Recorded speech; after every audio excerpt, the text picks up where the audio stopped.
Да, се враќаме во студиото, имаме уште некои 5 минути до крајот. Професоре, после посетата на Заев на Вашингтон, пред посетата на Матис на Скопје, па тој јасно кажа зошто доаѓа во Македонија, го кажа потоа и на брифингот за новинарите дека е загрижен поради мешањето на Русија во референдумот во Македонија. Од друга страна, премиерот Заев во двете последни изјави ги кажа дека тој нема никакви информации за мешање на Русија, иако претходно кажа во една изјава дека има, па потоа повторно кажа дека нема. Значи, некако имаме тука чудни, спротивни пораки, каде што Матис јасно кажува што доаѓа, додека премиерот Заев некако ретерира од таа позиција.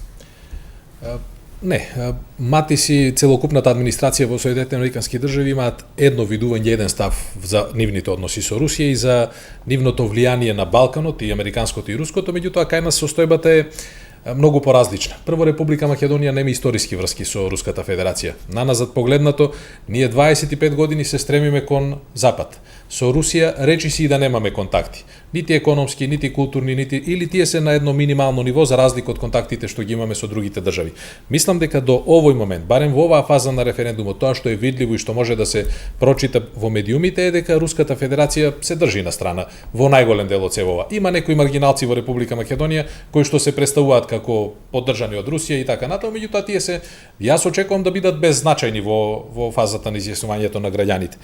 Во однос на геополитиката исто така во неколку наврати сме слушнале дека Руската Федерација силно ја поддржува македонската интеграција во Европската унија, но не е таков случајот и со интеграцијата во НАТО. Тоа е од разбирливи причини, затоа што врската помеѓу Русија, Србија и одејќи надолу, Република Македонија само ќе ја затвори. Црна Гора е веќе членка на НАТО, иако тие имаа многу посериозни врски односи, особено економски, со Руската Федерација. Може би заради тоа и од предпазливост, добро е да се следи состојбата во наредниот период. Но дека некое посебно влијание има Русија како држава во овој момент во Република Македонија, нема. Сега е последно време, или тајде да наречем последна можност, кога ни се отвараат вратите и без некои посебни потешкоти Република Македонија да се приклучи на НАТО.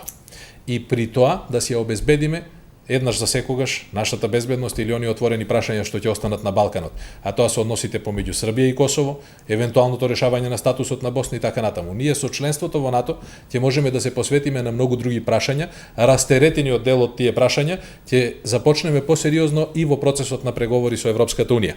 Затоа е многу важно државата да успее на овој пат. Не е ова што вели Самуил Малчевски дека Република Македонија ќе продолжи како ништо не се случило. Не е така. Хан неколку пати кажа и сите други ни го кажаа. Нема европски интеграции за Македонија без договорот со Грција. И не без договор, туку без договорот, значи без овој договор. Можност и простор за склучување на друг договор едноставно во наредната деценија не постои. И тоа е јасен став. Добро е што во Република Македонија има доволно информации и јавноста може соодветно да си процени во кој правец треба да оди. Да, значи јас не верувам само кратко не верувам во овие апокалиптички сценарии ради тоа што се повикувам на она пракса 92 година во кај што имавме јасно вето ни името Македонија да се содржи во нашето име, па гледаме до ден денес каде сме. Тие истите истите луѓе и остануваме на дното и после година и пол вакво владење какво што е. Јас ја повикувам владата на Република Македонија и сериозно ќе се залагам до самиот ден да ги објави уставните амандмани кои што се договорени и прецизирани. Само така граѓаните нема да ги стави во заблуда, ќе ни биде јасно за што гласаме. Имаме одлука од 93 година за членство во НАТО, тоа е тоа, нема поместување од таа позиција. Имаме задолжителен референдум за членство во Европската унија, онај момент кога ќе се исполнат, кога ќе се хармонизира нашето законодавство со законодавството на Европската унија, ќе бидам првиот што ќе излезе ќе гласа за.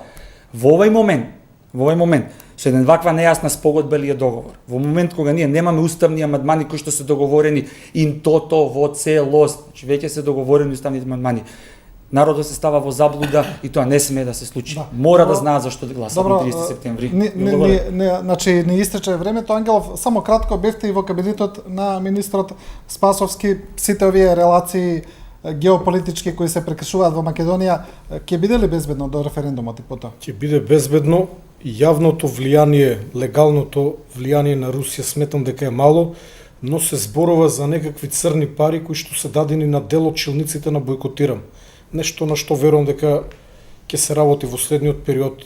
И денес еден куриозитет, давав интервју за јапонски новинар дојден од Јапонија во Македонија, што зборува за големиот интерес на овој договор во целиот свет. И при тоа јапонскиот новинар ми кажа дека врз нас беа фрлени 2 атомски бомби од страна на американците, но денес ние со американците сме во одлични пријателски релации и ми повтори дека нема вечни непријателства, има само вечни интереси.